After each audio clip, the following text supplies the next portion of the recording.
Kutoka sura ya 8 mstari wa kwanza hadi wa 15 nasoma. Bwana akamwambia Musa, ingia kwa Farao ukamwambie, Bwana asema hivi, wape watu wangu ruhusa ili wapate kunitumikia.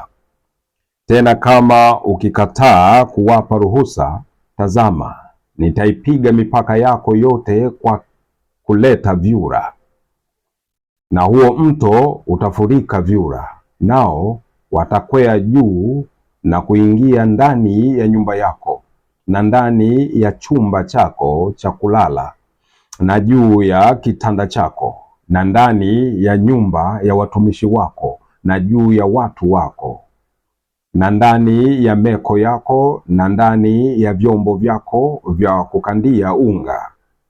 Kisha hao vyura watakwea juu yako wewe na juu ya watu wako na juu ya watumishi wako wote. Bwana akamwambia Musa, mwambie Haruni, nyosha mkono wako na fimbo yako juu ya mito, juu ya vijito na juu ya maziwa ya maji, ukawalete vyura waje juu ya nchi yote ya Misri. Basi Haruni akaunyosha mkono wake juu ya maji yote ya Misri, na hao vyura wakakwea juu, wakaifunika nchi ya Misri. Waganga nao wakafanya mfano wa hayo kwa uganga wao, na kuwaleta vyura juu ya nchi ya Misri. Ndipo Farao akawaita Musa na Haruni na kuambia, mwombeni Bwana ili awaondoe vyura hawa kwangu mimi na kwa watu wangu, nami nitawapa watu ruhusa waende zao ili wamtolee Bwana dhabihu. Musa akamwambia Farao, haya, ujitukuze juu yangu katika jambo hili. Sema, ni lini unapotaka nikuombee wewe na watumishi wako na watu wako, ili hao vyura waangamizwe watoke kwako, wewe na nyumba zako, wakae ndani ya mto tu. Akamwambia, kesho. Akasema, na yawe kama neno lako, ili upate kujua ya kwamba hapana mwingine mfano wa Bwana Mungu wetu. Hao vyura wataondoka kutoka kwako, wewe na nyumba zako na watumishi wako na watu wako, watasalia mtoni tu. Basi Musa na Haruni wakatoka kwa Farao. Musa akamlilia Bwana katika jambo la hao vyura aliyokuwa amewaleta juu ya Farao. Bwana akafanya sawasawa na neno la Musa, na hao vyura wakafa kutoka zile nyumba na katika viwanja na katika mashamba. Wakawakusanya chungu chungu, na nchi ikatoa uvundo. Lakini Farao alipoona ya kuwa pana nafuu, akaufanya moyo wake kuwa mzito, asiwasikilize kama Bwana alivyonena. Neema na iwe kwako, na amani na rehema na baraka zitokazo kwa Mungu Baba yetu na kwa Bwana wetu Yesu Kristo. Amen. Damu ya Yesu Kristo, imani yetu, tumaini letu. Mungu anaongea na ulimwengu mzima. Mungu anaongea na wanadamu wote ulimwengu kupitia neno hili, akimtumia Farao na nchi ya Misri. Maneno haya ni unabii ambao Mungu anahubiri habari zake kwamba utatokea zamani zijazo, yaani wakati huu tunaoishi sisi. Mambo haya yamekwisha kutimia. Hili ni pigo la tatu kwa Farao katika nchi ya Misri, wakati Mungu anafanya kazi ya kuwakomboa wana wa Israeli waende katika nchi ya Kanaani, nchi ya ahadi. Hili ni pigo la tatu. Pigo la kwanza lilikuwa ni fimbo ya Haruni kugeuka kuwa nyoka na kuwameza nyoka wote waliotengenezwa na watumishi wa Farao. Pigo la pili ni maji kuwa damu. Pigo la tatu ni vyura. Nimekwisha kuhubiri kwa habari ya pigo la kwanza, pigo la pili, na hili ni pigo la tatu na hubiri leo. Mungu akubariki wewe na usikie maandiko haya matakatifu, mahubiri haya, na akubariki katika uzima wa milele.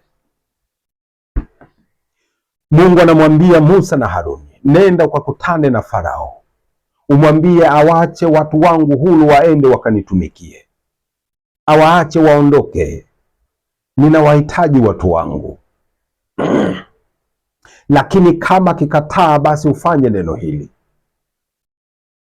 uyapige kwa fimbo hiyo maji ya mito na vijito na maziwa, na kutoka huko vyura watatoka, watapanda katika nyumba ya Farao na katika nyumba ya watumishi wake wote. Watapanda hadi kitandani kwake na katika vitanda vya watumishi wake na watu wote wa Misri. Watapanda mpaka katika vyombo vya kukandia vyakula, vyombo vya kolo, mpaka kwenye mabakuli, mpaka kwenye masahani, popote walipo. Vyura hao watapanda, watakuwa wengi katika nchi nzima, kila mahali, kwa kila mtu vyura hao watakuwepo. Watakuwepo katika vyumba, katika nyumba, katika vyumba, katika kitanda, katika sahani, katika sufuria, katika mabakuli. Watakuwepo hao vyura sehemu zote hizo. Na ndivyo Musa na Haruni walivyofanya, wakapiga hayo maji ya mito na vijito na maziwa, vyura wakapanda kutoka huko. Na waganga wa Misri, watumishi wa huyu Farao, nao wakafanya muujiza huo, wakaleta vyura pia. Vyura wakatapakaa katika nchi nzima, lakini hali hii ilikuwa mbaya kwa Farao na nyumba ya Farao na kwa watu wa Misri wote. Ndipo Farao alipowaomba watumishi wa Mungu Musa na Haruni kwamba muombeni Mungu Bwana wenu aondoe hawa vyura, na mimi nitawapa ruhusa wa Israeli waondoke waende wakamtumikie Bwana Mungu wao. Ndivyo Musa alivyofanya, na vyura wote wakaondoka.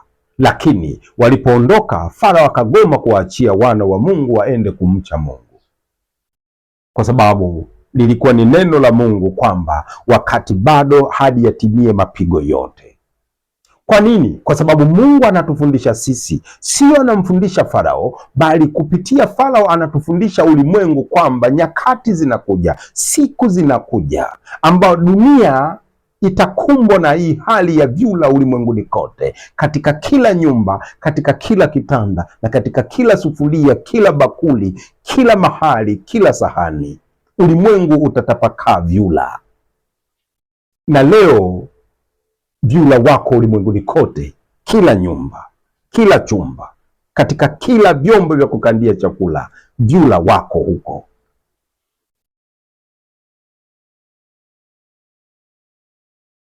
Misri ni kivuli, sura yenyewe ni ulimwengu wote.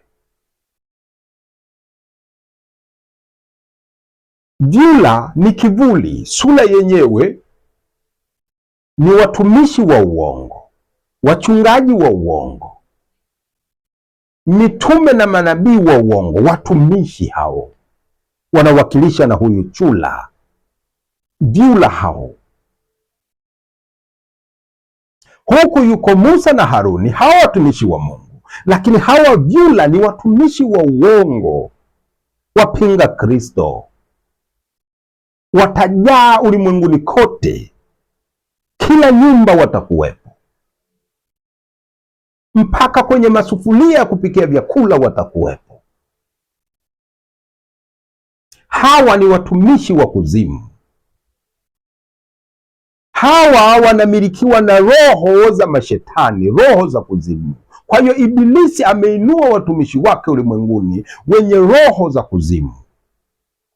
Kwa hiyo makanisa yao ni makanisa ya mashetani, kwa kuwa wao wenyewe wanamilikiwa na shetani wenye roho za mashetani, makanisa yenye roho ya mashetani. Kwa hiyo hawa ni vyura wa kuzimu,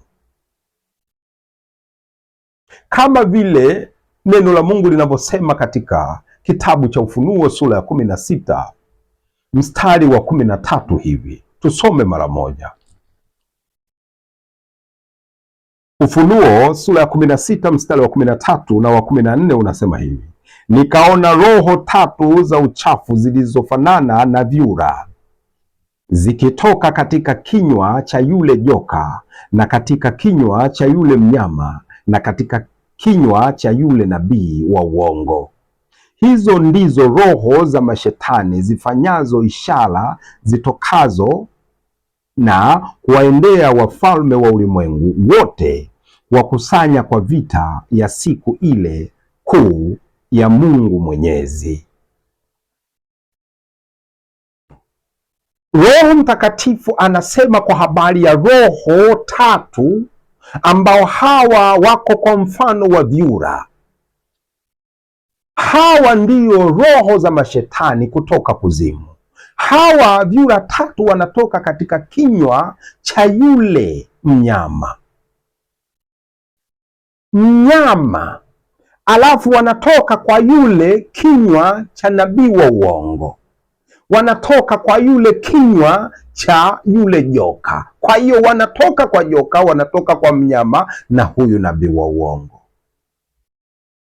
Kwa hiyo kuna nabii wa uongo, kuna mnyama. Huyu nabii wa uongo anafanya kazi za huyu mnyama aliyoko ulimwenguni leo, na huyu mnyama anafanya kazi za huyu joka, na huyu joka ndiyo Ibilisi, ana watumishi wake. Huyu mnyama ni wafalme ulimwenguni, na huyu ana nabii ndio anayefanya kazi, ni nabii wa uongo. Hawa vyura tatu wanatoka kwa hawa watatu: joka, mnyama na nabii wa uongo. Hawa ndio watumishi wa uongo walioko ulimwenguni, vyura. Wapinga Kristo, wenye kupinga injili ya kweli ya Yesu Kristo, wanaompinga Yesu Kristo, wanaonekana kama watumishi wa Yesu Kristo, wanaonekana kama wametumwa na Yesu Kristo, wanalitaja jina la Yesu Kristo, lakini wao wenyewe ni roho za kuzimu, vyura wa kuzimu. Kwa hiyo neno hili lilitabiriwa tangu zamani. Mungu anatabiri kwa habari ya vyura watakaotapakaa ulimwenguni kote. Hawa vyura wanatoka kuzimu, wapinga Kristo, wenye neno la uongo kutoka kwa huyu joka, kutoka kwa huyu mnyama, kutoka kwa huyu nabii mkuu, nabii wa uongo. Sasa wao wanafanya kazi ya hao wapinga Kristo. Sasa wameitwa watumishi, ni watumishi wa kuzimu. Makanisa yao ni makanisa ya mashetani. Wanahubiri nini? Hawahubiri damu ya Yesu Kristo, hawahubiri mwili wa Yesu Kristo. Wanahubiri mambo ya dunia, mambo ya kuwafaa wao wenyewe. Labda nikuambie, utaelewa tu. Watu hawa ni vyura. Kwa sababu gani? Sauti zao ni mfano ule ule wa vyura, kwa sababu Mungu amemtoa chura.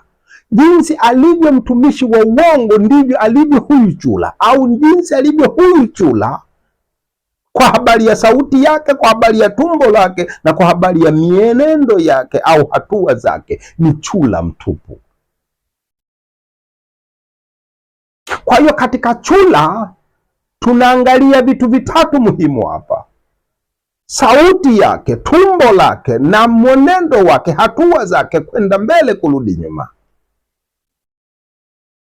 Ukiangalia sauti zao ni mfano wa chura. Sauti zao ni kama chura, wanaunguruma kama chura. Mungu anataka kutujulisha, watazameni, ni chura mtupu hao watu.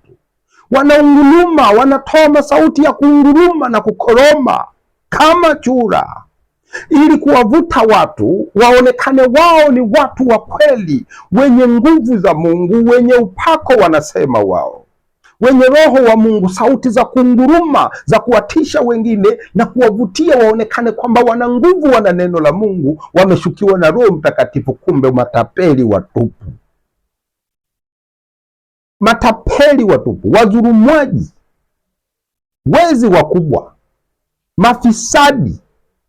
Sauti za kutisha, sauti za kunguruma kama vyura walivyo. Wewe unajua sauti ya chura, Ndio maana Mungu amemtumia chura, mtawajua kwa sauti hizo, hawa sio wangu. Wanataka kuonekana ni watu wenye sauti za ngurumo kama Boeneg, lakini hawa ni sauti za kuzimu zenye mingurumo, zenye kutoa koromeo zao wanazitengeneza, wanatoa sauti za kutisha zenye kuvutia watu, zenye kuwaona wao ni wenye upako na nguvu ya Roho Mtakatifu, kumbe matapeli watupu, vyura.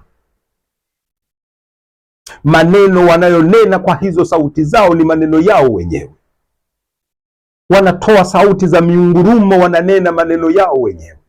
Watu wakiwatazama wanasikiliza sauti zao zenye miungurumo, lakini wanapata maneno yao wenyewe, vyura. Wanapata maneno yao kwa faida yao, kama Mungu alivyosema katika Roho Mtakatifu kwa kinywa cha Mtume Paulo, wanatafuta vya kwao, hawatafuti vya Kristo. Kwa kutumia sauti zao hizo wanajipamba, wanaboresha sauti zao ziwe na miungurumo, watishe. Wakiongea utafikiri wamekabwa koo,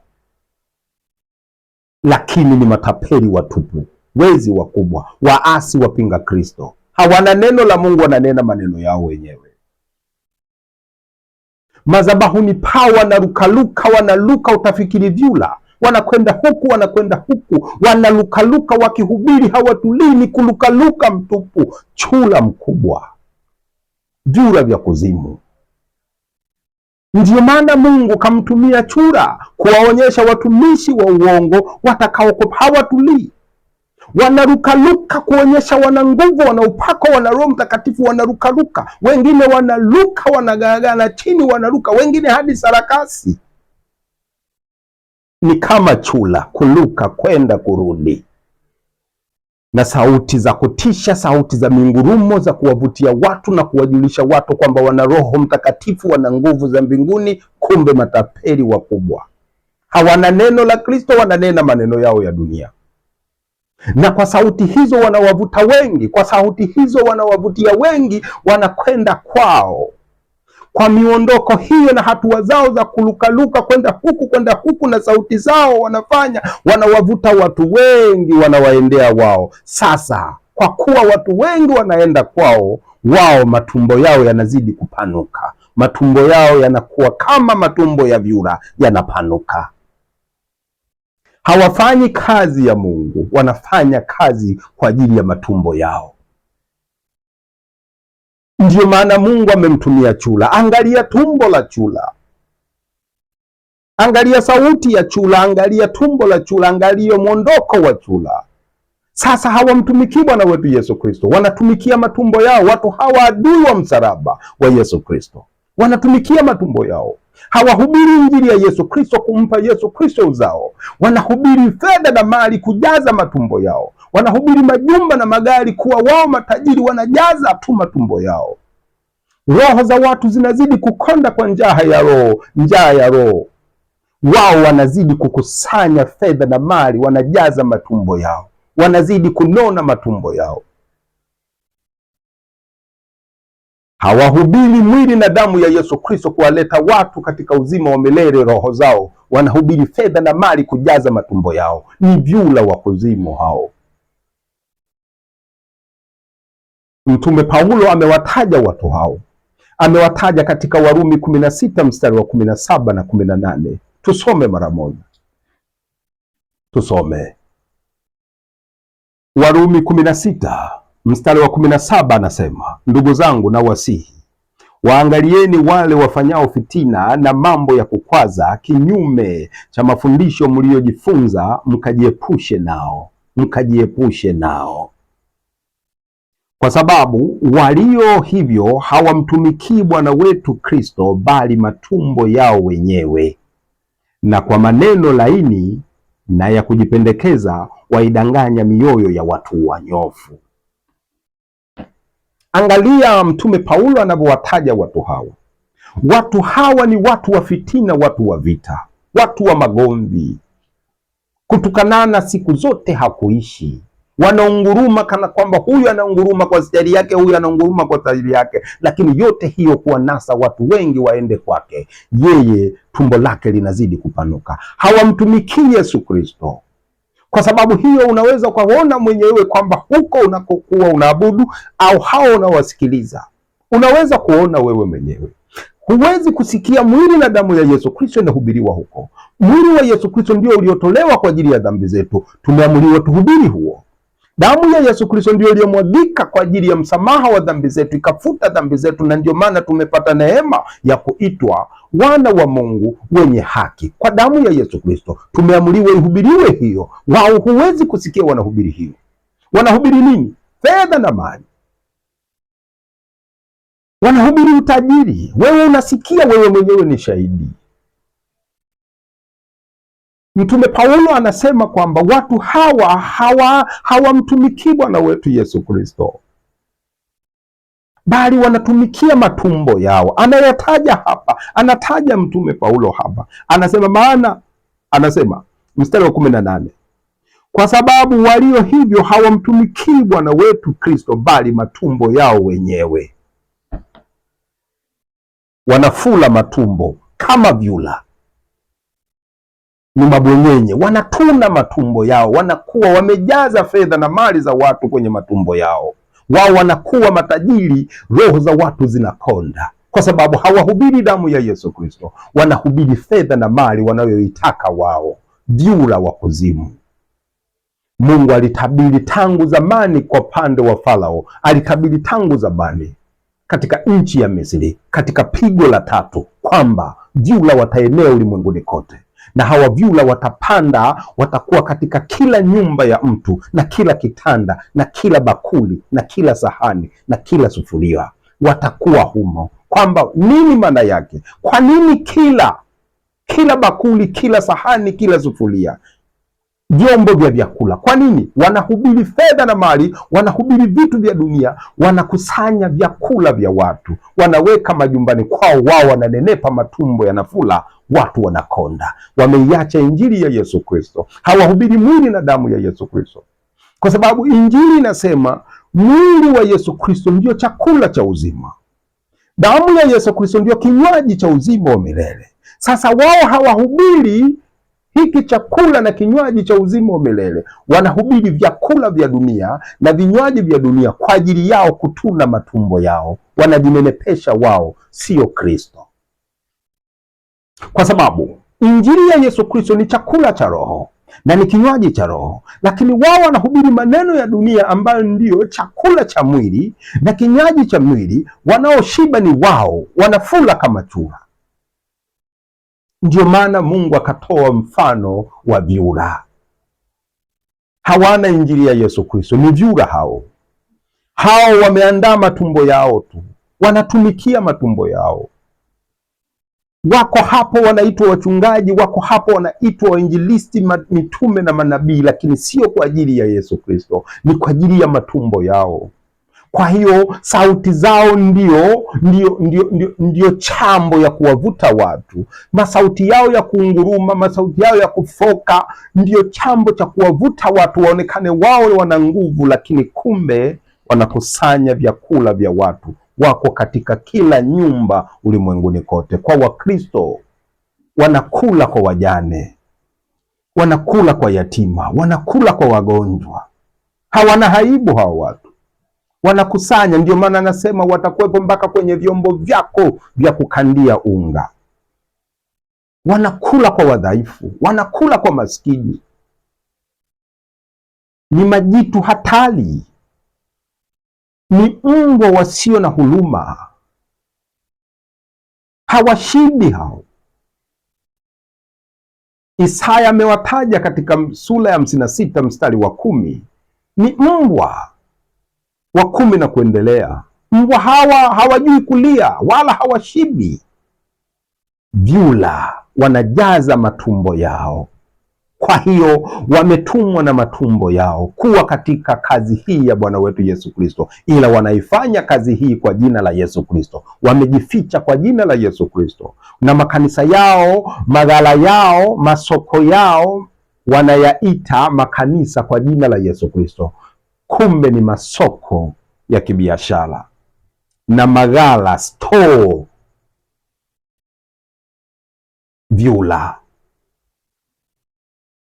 Mtume Paulo pia hajaishia hapa, anazidi kuwataja hawa watu katika Wafilipi anasema katika sura ya 3, tusome mara moja zaidi. Wafilipi sura ya 3 mstari wa 17 na wa 18 na wa 19 pia anasema hivi: ndugu zangu, mnifuate mimi, mkawatazame wote waendao kwa kufuata mfano tuliowapa ninyi. Maana wengi huenenda ambao nimewaambieni mara nyingi habari zao, na sasa nawaambia hata kwa machozi, kwa kuwa ni adui wa msalaba wa Kristo. Mwisho wao ni uharibifu, Mungu wao ni tumbo, utukufu wao katika fedheha yao, waniao mambo ya dunia. Mtume Paulo anatuonya sisi tuwe makini, tuwafuate mitume, tuhubiri injili iliyohubiriwa na mitume wa Yesu Kristo na wanafunzi wa Yesu Kristo. Hiyo ndiyo injili ya kweli. Mitume wamehubiri mwili na damu ya Yesu Kristo. Mitume hawakuhubiri fedha na mali. Mitume wamehubiri mwili na damu ya Yesu Kristo. Hiyo ndiyo injili ya Yesu Kristo, na hilo ndiyo neno la uzima kwa kila aminie. Lakini anasema tunawaambia na naniwaonya hadi kwa machozi, ndugu zanguni, waepukeni hao watu. Hao watu wanaohubiri maneno yasiyokuwa, wanahubiri maneno ya dunia. Wao wanania mambo ya dunia, wanahubiri mambo ya dunia hii ambayo hayakutoka mbinguni, ni mambo yaliyotengenezwa kwa wanadamu, fedha na mali. Tunawaonya msiwe nao, kwa sababu watu hao ni adui wa msalaba wa Yesu Kristo, ambao Mungu wao watu hawa wanaohubiri fedha na mali, ambao ni adui wa msalaba wa Yesu Kristo. Mahubiri yao na Mungu wao ni tumbo. Mtume Paulo anasema Mungu wao ni tumbo. Hii anataka kuambia. Warumi 16 mstari wa 17, 18 anasema wanamtumikia Mungu wao tumbo, na hapa anakuja tena Wafilipi 3 anasema Mungu wao ni tumbo. Hii anatujulisha kwamba watumishi hawa wanahubiri mambo ya kujaza matumbo yao, wanahubiri vyakula vya dunia, fedha na mali, wanataka kuwa matajiri duniani. Sasa wanakusanya vyakula vya watu kutoka kwa watu, wanajaza kwenye majumba yao na kwenye matumbo yao. Sasa wamefula ni vyura. Vile vile alivyochula ndivyo walivyo. Matumbo ya vyura yanawakilisha ndicho kitu wanachokihubiri na kukikusanya kwa watu, vitu vya dunia, vitu vinavyohusu mwili. Hawahubiri kwa habari ya mambo ya roho, wahubiri mwili na damu ya Yesu Kristo. Wanahubiri fedha. Hao watu wanataka kuwa matajiri duniani, wanafula matumbo. Hawana injili ya Yesu Kristo, hawahubiri damu ya Yesu Kristo, kwa sababu injili ya Yesu Kristo ni damu ya Yesu Kristo. Watu wahubiriwe damu ya Yesu Kristo, wawe na uzima wa milele. Hiki ndicho Yesu Kristo alikuja kukifanya duniani. Wao wanahubiri fedha na mali ili wajaze matumbo yao. Kwa sababu gani? Wanatumikia matumbo yao, na Mungu wao ni matumbo yao. Mungu anasema, Roho Mtakatifu, vyura hawa Mungu wao ni matumbo yao. Lakini Mtume Petro anasemaje? Waraka wa kwanza wa Petro sura ya 1 mstari wa 18 na wa 19, nanyi mfahamu mlikombolewa, si kwa fedha na mali, si kwa fedha na dhahabu, vitu vya dunia hii, vitu viharibikavyo, ili mtoke katika mwenendo wenu, bali mlikombolewa kwa damu ya thamani, isiyo na ila, isiyo na waa, damu takatifu yenye thamani kubwa, yaani damu ya Kristo.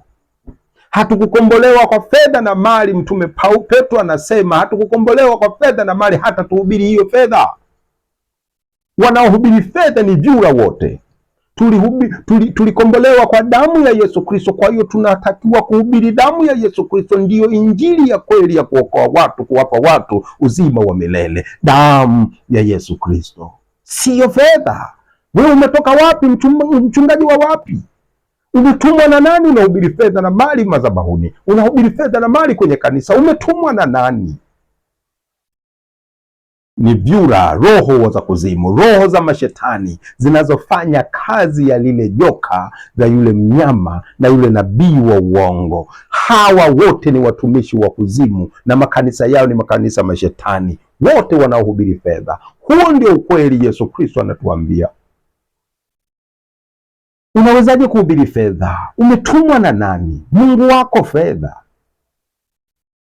Yesu Kristo ndiyo Bwana na Mwokozi wetu. Kwa hiyo tunahubiri mwili na damu ya Yesu Kristo kwa ajili ya uzima wetu. Unawezaje kuhubiri kitu kisichokukomboa? Unasema umetumwa na Mungu, umetumwa na Yesu Kristo, weti umetumwa, we ni nabii. Nabii unahubiri fedha? Nabii gani wewe? Mtume gani unahubiri fedha na mali? Mwizi mkubwa, jura wa kuzimu. Kuweni macho na watu hao, wanapoteza wengi sana.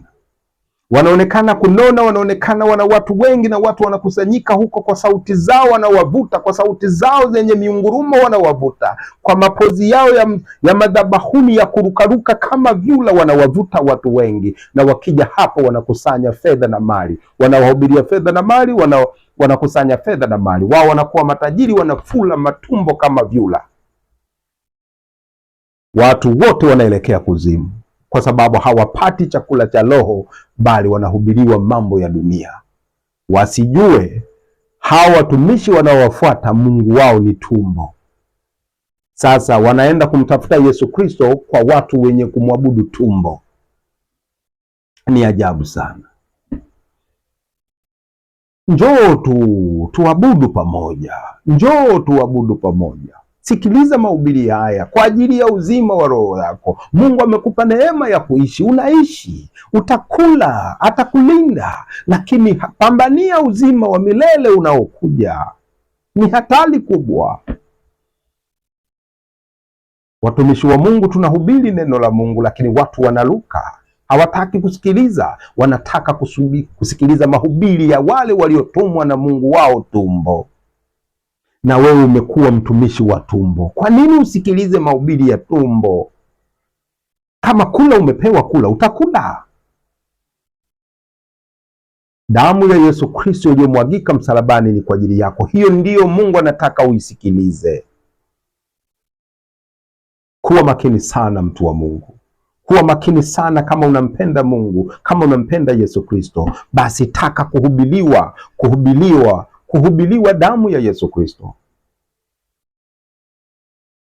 Kuna mtu mmoja nilihubiri injili kwake. Hawa ni watoto yapata miaka 13 hivi, wanafunzi. Nilihubiri neno la Mungu.